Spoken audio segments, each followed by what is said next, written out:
শিলিগুড়ি থেকে site scene করতে করতে সিটং যাওয়ার যাত্রাপথে পাগলাঝোড়া ওয়াটারফলস দেখে আমরা রওনা দিলাম গিদ্দা পাহাড় ভিউ পয়েন্টের উদ্দেশ্যে।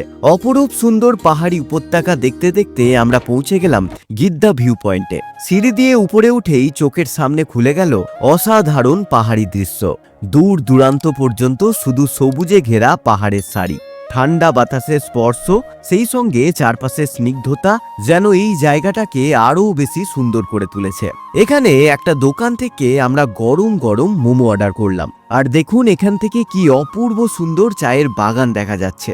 গিদ্দা ভিউ পয়েন্ট থেকে এবার আমরা রওনা দিলাম হনুমান টকের উদ্দেশ্যে। কার্সিয়াং এর খুবই জনপ্রিয় একটা জায়গা হনুমান টক। গিদ্দা ভিউ পয়েন্ট থেকে যার দূরত্ব মাত্র 3.5 কিলোমিটার। পৌঁছে গেলাম হনুমান টকে। এই হলো হনুমানজির মন্দির এবং প্রায় 40 ফুটের হনুমানজির একটা স্ট্যাচু।